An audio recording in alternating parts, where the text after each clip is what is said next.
एकेकाळची गोष्ट आहे.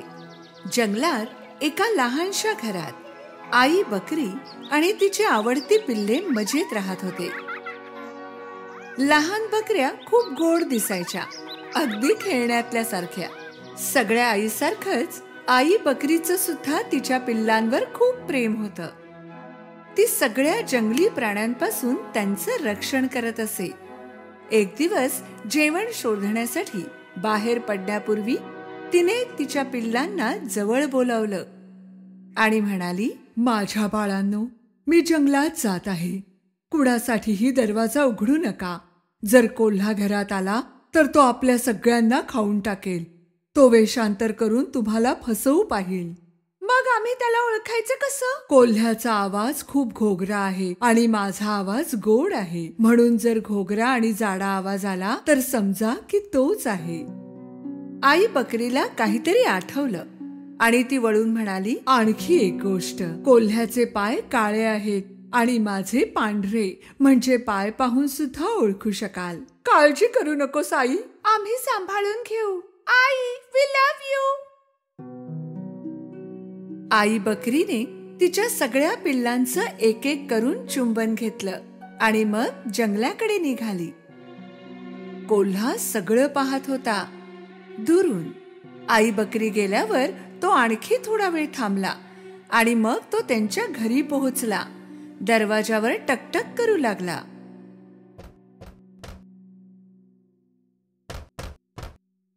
कोण आहे बाहेर? माझ्या बाळांनो, चला दरवाजा उघडा. बघा, आईने तुमच्यासाठी खायला आणलंय. पण पिल्लांनी कोल्ह्याचा घोगरा आवाज ओळखला. दरवाजा पलीकडून ते ओरडले, तू आमची आई नाहीस.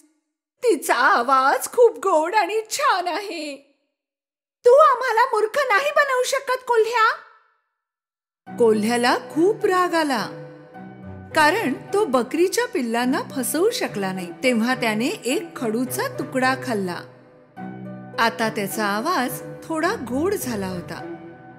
तो पुन्हा त्यांच्या घरी गेला आणि दरवाजा वाजवला. यावेळी कोल्ह्याने त्याच्या गोड आवाजात हाक मारली, माझ्या बाळांनो, दरवाजा उघडा. मी तुमची आई आहे. मी सगळ्यांसाठी खायला आणलंय. यावेळी गोड आवाज ऐकून पिल्लांना वाटलं की हा त्यांच्या आईचाच आवाज आहे. दरवाजा उघडणार इतक्यात त्यांच्यापैकी एक ओरडला, आधी दरवाजाच्या खालून पाय पाहूया. जेव्हा त्यांनी पाहिलं तेव्हा कोल्ह्याचे काळे पाय दिसले. सगळे ओरडले, आम्ही दरवाजा उघडणार नाही. आईचे पाय तर काळे नाहीत, तिचे पाय गोरे आहेत. तू कोल्हा आहेस. आपला राग गिळून कोल्हा तेथून निघाला. आता तो एका बेकरीत गेला. बेकरीवाला कोल्ह्याला पाहून चकित झाला. मी आता शाकाहारी बनलो आहे. आता मी पेस्ट्री खाणार आहे. थोडंसं पीठ द्याल का? कोल्हा बेकरीतून पीठ घेऊन निघाला. घराच्या जवळ त्याने पीठ त्याच्या पायांवर लावलं. आता त्याचे पाय पांढरे झाले होते. आता तिसऱ्यांदा चतुर कोल्ह्याने दरवाजा वाजवला.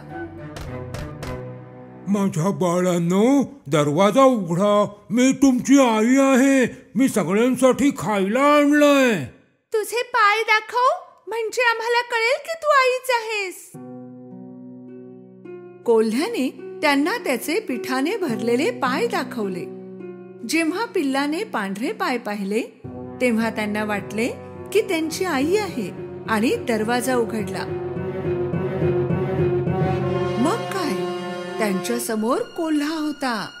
पिल्ले घाबरली, घाबरून ओरडू लागले, पळून कुठे पळणार? तुम्ही माझ्या हातून वाचणार नाही. एक पिल्लू टेबलाच्या खाली लपले, दुसरा गादीमध्ये, तिसरा चिमणीमध्ये गेला, चौथा किचन मध्ये जाऊन लपला, पाचवा कपाटात जाऊन बसला, सहा पडद्याच्या मागे आणि सातवा घड्याळाच्या आत. पण कोल्हा चतुर होता. त्याने सगळ्यांना एक एक करून पकडलं. थांबा, अरे थांबा म्हणतो ना, थांबा, सोडणार नाही मी तुम्हाला.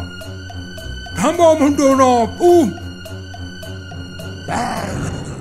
फक्त घड्याळात लपलेल्या पिल्लाला तो पकडू शकला नाही. त्याचं पोट भरलं होतं म्हणून त्याने विचार केला नाही आणि तो निघून गेला. तेथे एक मोठं मैदान होतं, जेथे कोल्हा एका झाडाखाली घोरत पडला होता.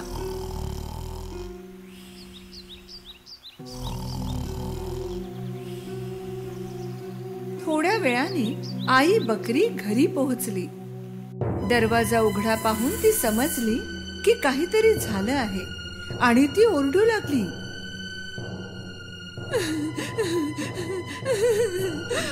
माझी पिल्लं. घरात आल्यावर ती घाबरली. सगळं सामान विखुरलं होतं. पडदे फाटलेले होते. गादी विखुरली होती. उषा आणि चादरी इकडे तिकडे पडल्या होत्या. आई बकरी तिच्या पिल्लांना कुठेच शोधू शकली नाही. एक एक करून नावांनी हाका सुद्धा मारल्या, पण कोणीच मिळालं नाही. मग 7व्याचं नाव घेतलं तेव्हा एक आवाज आला. मी घड्याळाच्या आत आहे आई. आई बकरी ताबडतोब त्या घड्याळाजवळ पोहोचली आणि तेथून आपल्या पिल्लाला बाहेर काढून मिठी मारली. पिल्लाने आईला सगळी कहाणी सांगितली. कोल्हा आला होता वेश बदलून. आम्हाला वाटलं की तू आहेस. त्याने माझ्या सगळ्या भावांना खाऊन टाकलं.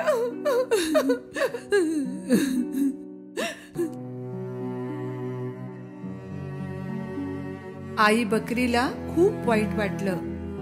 ती खूप रडली तिच्या पिल्लांसाठी. तिच्या फक्त एका पिल्लासोबत ती बाहेर पडली. तेव्हा त्यांना कोल्हा झोपलेला दिसला. त्याचं नाक इतकं जोरात वाजत होतं की झाडाची पानं सुद्धा हलत होती. आई बकरीने कोल्ह्याकडे थोडा वेळ पाहिलं. तिला दिसलं की त्याच्या पोटात काहीतरी हलत आहे. अरे देवा, मला वाटतंय माझी पिल्ले त्याच्या पोटात जिवंत आहेत. तिने एक योजना आखली. घरून माझ्यासाठी एक सुई, धागा आणि कात्री घेऊन ये. पिल्लू घरी जाऊ लागलं तेव्हा आई बकरीने 6 मोठे दगड गोळा केले. थोड्या वेळात पिल्लू सुई, धागा आणि कात्री घेऊन आलं. आई बकरीने कोल्ह्याचं पोट कापलं. तिला वरच तिचं एक पिल्लू दिसलं आणि बाकीचे पण एकानंतर एक दिसले. सगळे सुरक्षित होते. आई बकरीला खूप आनंद झाला. सगळ्या पिल्लांनी आईला मिठी मारली. आई, आई, वी लव्ह यू.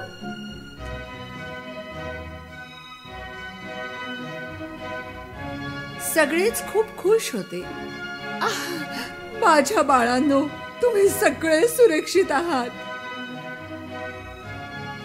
आई बकरीने कोल्ह्याच्या पोटात सगळे दगड टाकले. मग त्यांनी त्याचं पोट सुई धाग्याने शिवून टाकलं. कोल्हा एवढा गाढ झोपला होता की त्याला काहीच कळलं नाही. जेव्हा त्याला जाग आली आणि उभा राहिला, त्याचं पोट दुखत होतं. त्याला वाटलं सगळ्या पिल्लांमुळे पोटात दुखत असावं. त्याला खूप तहान लागली. तो नदीकडे गेला पाणी प्यायला. चालताना पोटात दगड एकमेकांवर आपटायला लागले. पोट एवढं जड आणि गच्च वाटतंय की जणू काही मी दगडच खाल्ले असावेत. तो पाणी प्यायला वाकला. दगडांच्या वजनाने तो नदीतच पडला. ओ, वाचवा, कोणीतरी वाचवा, मी बुडतोय, वाचवा, वाचवा, कोणीतरी वाचवा, तो खूप ओरडला, पण कोणी आलं नाही. दगडांच्या वजनाने तो पाण्यात खोलवर गेला. आई बकरी आणि तिच्या पिल्लांनी जेव्हा हे पाहिलं, ते नदीकडे आले.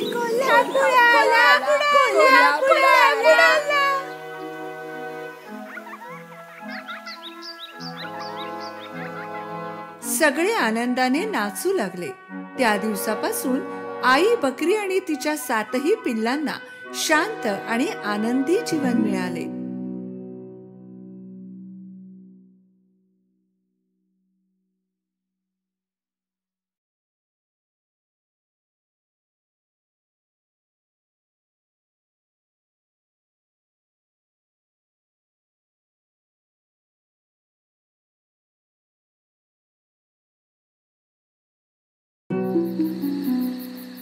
खूप वर्षांपूर्वी आमच्या घरापासून थोड्याच अंतरावर एक डार्लिंग कुटुंब राहत असे. त्यांच्या कुटुंबात 3 मुले होती. त्यांची नावे होती जॅन, मायकल आणि वेंडी. वेंडी नेहमी तिच्या आईला सांगत असे की कसा पीटर पॅन तिच्या खोलीत बासरी वाजवत असे. तिची आई तिला नेहमी म्हणायची की या सर्व तिच्या कल्पना आहेत, पण खोलीत पाने पडलेली असायची, त्यामुळे ती गोंधळून जायची. वेंडी नेहमी म्हणायची की पाने पीटर पॅन मधून पडतात. एका रात्री जेव्हा त्यांचे आई बाबा बाहेर गेले होते, त्यांनी मुलांना घरात एकटंच ठेवलं होतं. जेव्हा त्यांना झोप आली, ते झोपी गेले. पीटर पॅन खोलीत आला आणि ती पाने शोधू लागला जी तेथेच राहून गेली होती. त्याच वेळी वेंडीला जाग आली. पीटर पॅन, मी तुझीच वाट पाहत होते. तू वास्तवात आहेस यावर कुणाचाच विश्वास बसत नाही. वेंडीने पीटरला पाने परत केली जी तिने पीटरसाठीच लपवून ठेवली होती. तिला पीटर खूप आवडला. वेंडी, मी तुला एक अद्भुत साहसी कथा ऐकवू का? मला साहसी कथा नाही ऐकायची. मला पीटर पॅन म्हणून जगायचंय. त्याच वेळी पीटरची छोटी मैत्रीण परी टिंकरबेल खिडकीतून आत आली.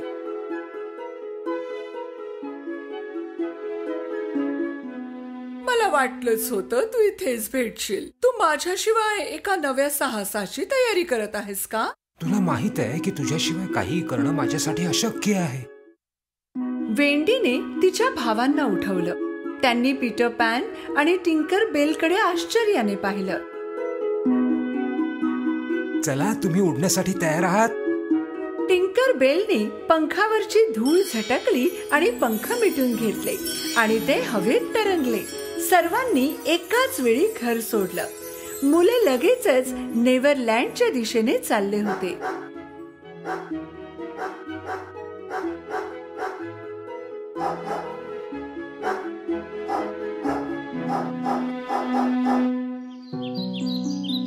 खूप मोठा प्रवास केल्यावर ते नेव्हरलँडला पोहोचले आणि तेथे ते होते.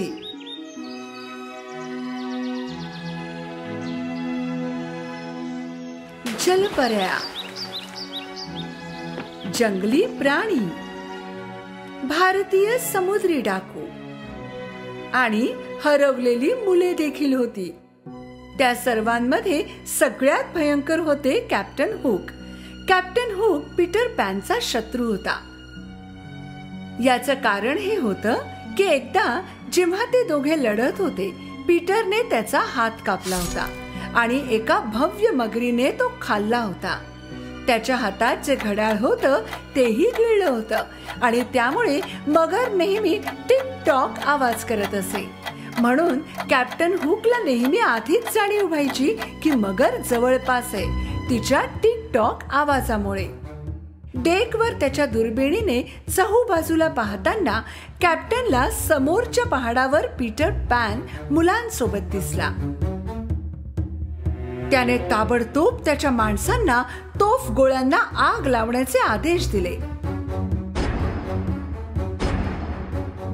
पीटर पॅन आणि मुलांना तोफेपासून वाचणं कठीण होतं. टिंकरबेल, तू मुलांना एखाद्या सुरक्षित जागी घेऊन जा. मी हुकचा सामना करतो.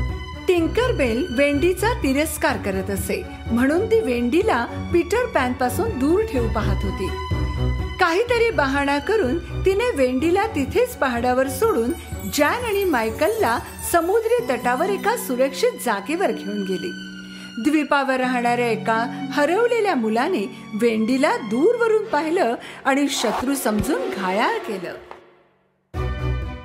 त्याच वेळी पीटर पॅन कॅप्टन हुकशी लढत होता, पण अचानक त्याचा हात खाणाऱ्या मगरीला पाहून घाबरून हुक पळून गेला.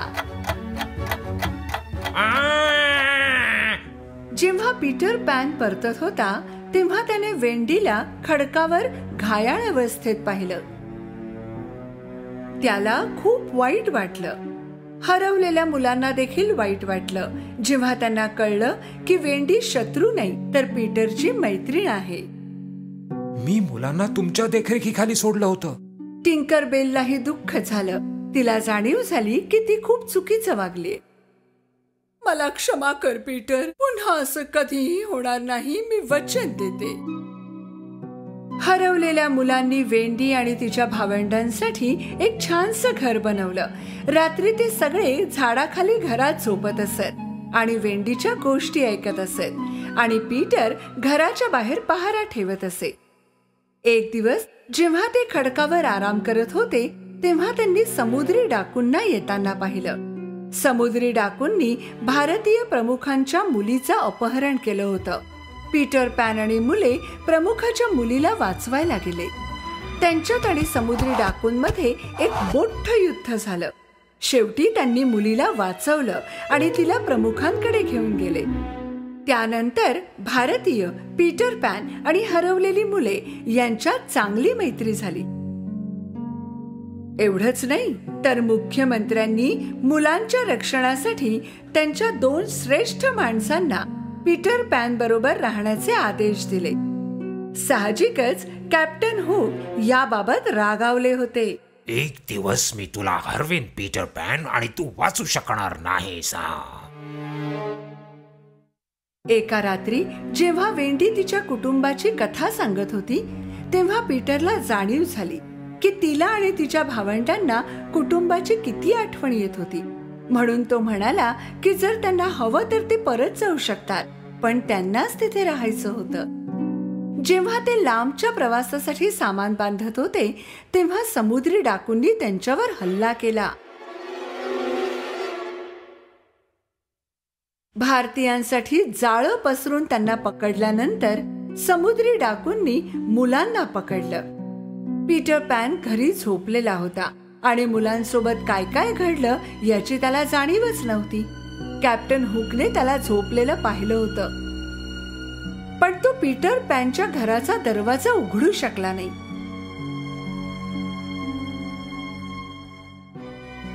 तरीही त्याने सोबत आणलेले विष दरवाजाच्या खाली असलेल्या बाटलीमध्ये भरून ठेवलं, ज्यामुळे पीटर उशिरापर्यंत झोपून राहिला. पीटर पॅन संपूर्ण दिवस झोपून राहिला आणि जेव्हा तो उठला टिंकरबेल खोलीत आली. जे काही मुलांसोबत घडलं ते तिने पीटर पॅनला सांगितल्यावर ते दोघे मुलांना वाचवायला निघून गेले. जेव्हा ते समुद्री डाकूंच्या मुख्यालयावर हॅपी रॉकवर पोहोचले तेव्हा त्यांनी पाहिलं की पहाऱ्यावर कोणीही समुद्री डाकू नव्हता. जेव्हा ते खडकांच्या दुसऱ्या बाजूला गेले तेव्हा तेथील दृश्य पाहून चकित झाले. वेंडी, जॅन, मायकल आणि हरवलेली मुले सगळ्यांना खांबांना बांधलेलं होतं आणि कॅप्टन हुक हातात मशाल घेऊन उभा होता. तुझी शेवटची इच्छा सांग. वेंडी सगळ्यात मोठी होती. तिने बोलायला सुरुवात केली. प्रिय मित्रांनो, माझे शेवटचे शब्द ते असतील जे तुमच्या आईने सांगितले असतील. जर आज ती इथे असती तर म्हणाली असती की घाबरण्याचं कारण नाही आणि धैर्याने मृत्यूला सामोरे जा. साहसी बना. करुणा नेहमी यश मिळवून देते, नेहमी. वेंडीचे शब्द ऐकून कॅप्टन हुकला खूप राग आला. तो तिला जहाजावर घेऊन आला आणि तिला एका मोठ्या खांबाला बांधून ठेवलं. त्याच वेळी पीटर पॅन आणि टिंकरबेल मुलांना वाचवायला तेथे पोहोचले. त्याच वेळी भारतीय आणि त्यांचे प्रमुख देखील तेथे मदतीसाठी आले. पीटर पॅनला खूप आनंद झाला कारण त्यांच्या मदतीनेच त्यांनी मुलांना वाचवले. आता वेंडीला सोडवायची वेळ होती. पीटर पॅन आणि मुले कॅप्टन हुकच्या जहाजावर पोहोचले, जेथे मोजकेच समुद्री डाकू वाचलेले होते. आणि जेव्हा त्यांना वाटले की त्यांना मार मिळू शकतो, त्यांनी जहाजावरून उडी मारली. हुक, लपण्यासाठी जागा नाहीये, समर्पण कर. पीटर पॅन आणि मुलांनी कॅप्टन हुकच्या दिशेने जायला सुरुवात केली, जेणेकरून तो मागे मागे जाईल. आणि अचानक त्याने एक आवाज ऐकला, तो आवाज ज्याची त्याला सगळ्यात जास्त दहशत होती. घाबरून कॅप्टनने मागे वळून पाहिलं तर मगर त्याची पाण्यात पडायची वाटच पाहत होती. वाचवा! पापणी लवते न लवते तो नावेच्या दुसऱ्या बाजूला पळाला आणि त्याने पाण्यात उडी घेतली. शक्य तितक्या लवकर त्याने पोहायला सुरुवात केली. पीटर पॅन आणि मुले हसू लागली. त्या क्षणानंतर हुकचे जहाज आता मुलांचे होते आणि त्यांचा कॅप्टन पीटर पॅन होता. आम्ही तुमच्या आदेशासाठी तयार आहोत कॅप्टन पीटर. चला निघूया. मुलांनी दोरखंड खाली उतरवले आणि शिडा आपल्या सर्व शक्तीनिशी उचलली गेली. टिंकरबेल, चला उडूया डार्लिंग कुटुंबाकडे. मुले हे ऐकून खूप खुश झाली. वेंडी, जॅन, मायकल त्यांच्या आई बाबांकडे जाणार होते, ज्यांची त्यांना खूप आठवण येत होती. जेव्हा टिंकरबेलने पंखावरची धूळ झटकली, अचानक जहाज हवाई जहाज बनले आणि आकाशात उडू लागले. वेंडी घरी जाण्यासाठी आणि त्यांना पीटर पॅन, टिंकरबेल आणि नेव्हरलँड बद्दल सांगण्यासाठी उत्सुक होती. त्या दिवसापासून नेव्हरलँड त्यांचे दुसरे घर होते आणि पीटर पॅन त्यांचा सगळ्यात चांगला मित्र.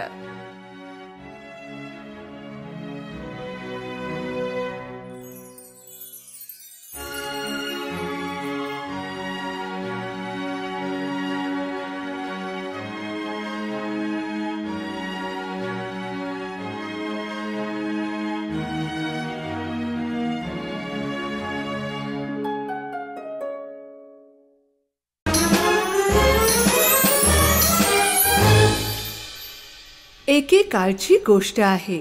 नवरा बायकोचे एक दाम्पत्य होते. त्या दोघांना मुलबाळ नव्हतं, पण त्यांना एका मुलीची फार इच्छा होती. काही दिवसानंतर त्यांना बाळ होणार होतं. एक दिवस पत्नीची नजर खिडकीच्या बाहेर एका लेट्यूस गार्डनवर पडली. तेव्हापासून तिला तेथून लेट्यूस खाण्याची इच्छा होऊ लागली. कोण जाणे की ते लेट्यूस मी कधी खाऊ शकेन. तिची भूक कमी होऊ लागली आणि तब्येत बिघडत गेली. तिच्या पतीला तिची फार काळजी वाटू लागली आणि म्हणून एक दिवस त्याने तिला वचन दिले की तो तिच्यासाठी मुठ्ठीभर लेट्यूस घेऊन येईल. तू काळजी करू नकोस, मी आणेन तुझ्यासाठी लेट्यूस, नक्की. पण तुम्हाला माहित आहे ना, ती खूप भयंकर आहे.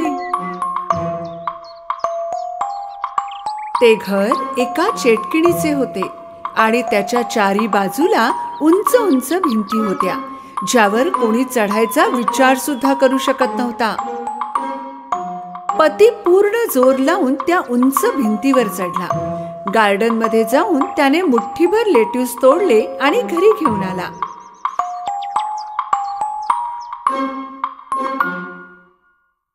त्याच्या पत्नीने मोठ्या चवीने ते लेट्यूस खाल्ले आणि ती थोडी बरी होऊ लागली. पण मुठ्ठीभर लेट्यूसने तिचं मन भरलं नाही. दुसऱ्या दिवशी पती पुन्हा त्या गार्डन मध्ये गेला, पण यावेळी ती चेटकीण तेथे उभी होती. तुझी एवढी हिम्मत झाली की तू माझ्या गार्डन मध्ये येऊन माझे लेट्यूस तोडतोस. माझी पत्नी गरोदर आहे, तिला लेट्यूस खाण्याची इच्छा झाली आहे. मग तू मला विचारू शकला असतास ना. तुला इकडे सगळे घाबरतात, मला वाटलं तू देणार नाहीस. मला माफ कर. माफ करू? तुला तर शिक्षा मिळेल. जर माझ्या पत्नीला हे लेट्यूज मिळाले नाहीत तर ती आजारी पडेल आणि बाळालाही त्रास होईल.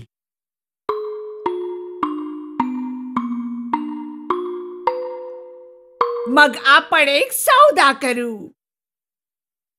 तुला हवे तेवढे लेट्यूज घेऊन जा, पण एका अटीवर. तुझ्या बाळाचा जन्म होताच तू ते मला सोपवशील. भीतीने पतीने होकार दिला. काही दिवसानंतर त्या दोघांना एक मुलगी झाली आणि चेटकिन येऊन त्या मुलीला घेऊन गेली.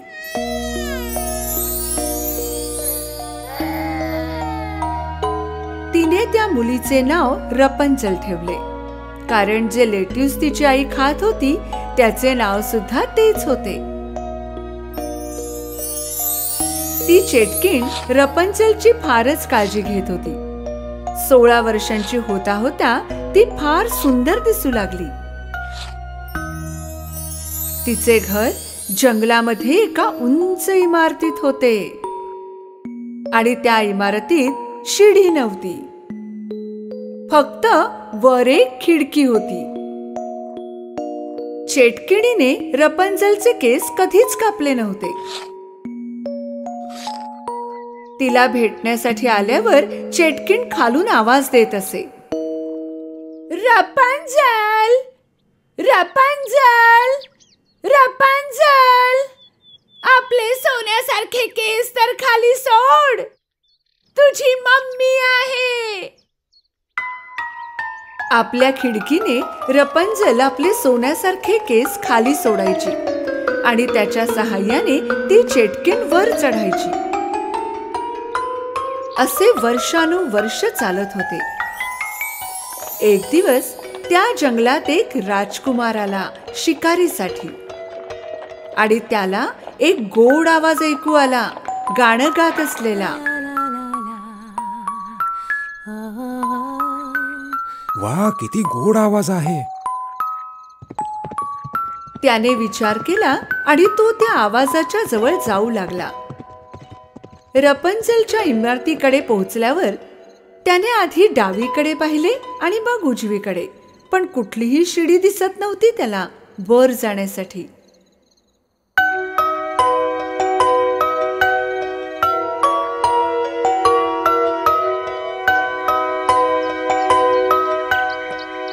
तो आवाज राजकुमारला दररोज तेथे खेचत होता, पण वर चढणे कधीच शक्य नाही झाले.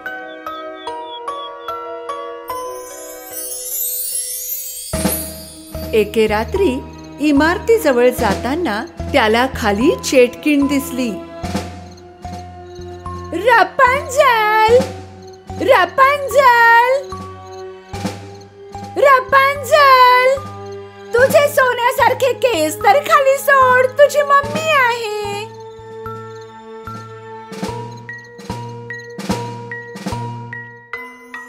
आपल्या खिडकीमधून रपंचलने आपले सोन्यासारखे केस खाली सोडले आणि त्याच्या सहाय्याने ती चेटकिन वर चढली.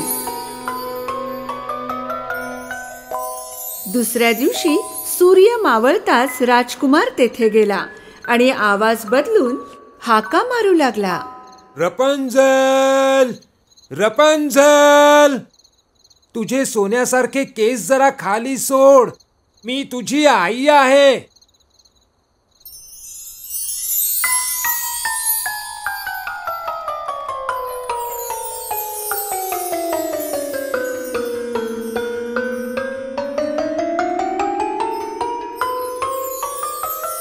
आपल्या आईच्या व्यतिरिक्त पहिल्यांदाच तिने एका मनुष्याला पाहिलं आणि ती थोडी घाबरली.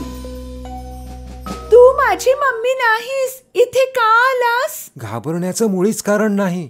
मी तुझं गाणं ऐकलं आणि मला तुझा आवाज खूप आवडला. बस फक्त तुला पाहायचं होतं. आवाजासारखीच तूही सुंदर आहेस. रपंचलला राजकुमारचे बोलणे आवडू लागले आणि तिची भीती सुद्धा गायब झाली. काही काळ सगळे सुरळीत चालत होते आणि चेटकिणीला या सगळ्याची कल्पना देखील नव्हती. एक दिवस राजकुमारने रपंचलला लग्नासाठी विचारलं. रपंचलने आनंदित होऊन होकार दिला.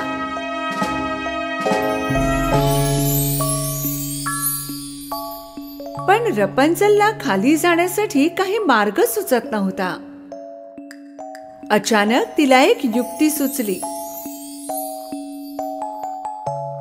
दरवेळी राजकुमार एक कपड्याचा तुकडा सोबत आणत असे. रपंचल त्या कपड्यांना जोडून एक रश्शी बनवू लागली. पण एक दिवस रपंचलच्या हातून एक चूक घडली आणि तिच्या तोंडून एक गोष्ट निघाली. मम्मी, तुझ्यापेक्षा लवकर तर राजकुमार वर चढतो. राजकुमार? कोण राजकुमार? चेटकिणीच्या लक्षात आलं की काहीतरी गडबड आहे आणि ती ओरडू लागली. तू मला धोका दिलास. मी तुला बाहेरच्या जगापासून वाचवण्याचे प्रयत्न करत होते.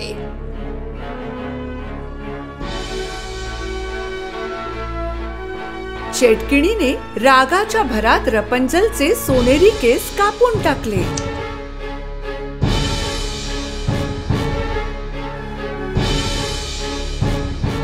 आणि तिला एका लांब अशा वाळवंटात सोडून आली.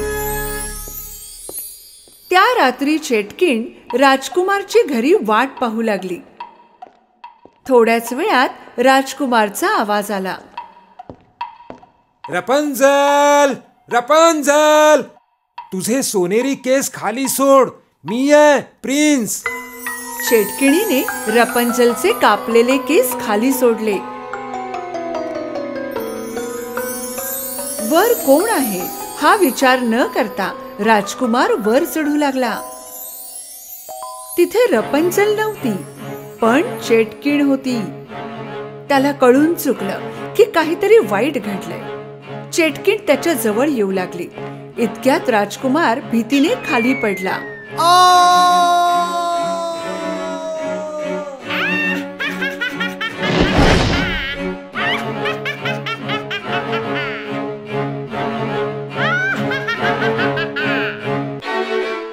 खाली काही झाडे असल्यामुळे सुदैवाने तो वाचला.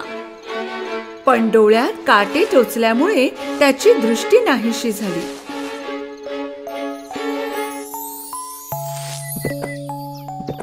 दृष्टी नसून सुद्धा तो राजकुमार जंगलात रपंचलला शोधू लागला.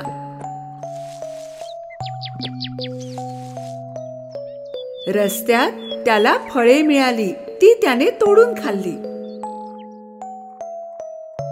चालत चालत तो एवढ्या लांब आला की तो वाळवंटात येऊन पोहोचला. आणि अचानक काहीतरी घडलं. एक गोड आवाज त्याला ऐकू आला. तो त्या आवाजाला ओळखत होता.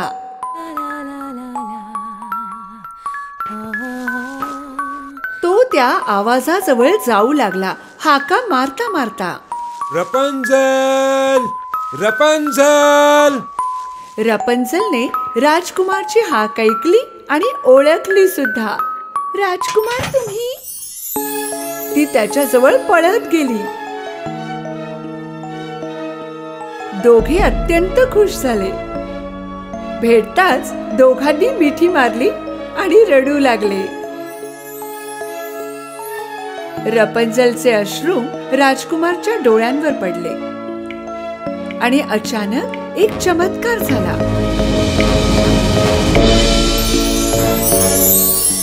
राजकुमारला दिसू लागले. हे पाहून रपंचल खूप खुश झाली.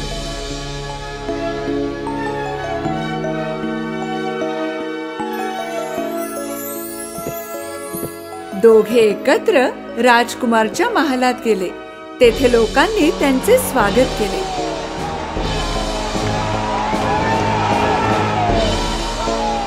आणि दोघे सदैव आनंदात राहू लागले.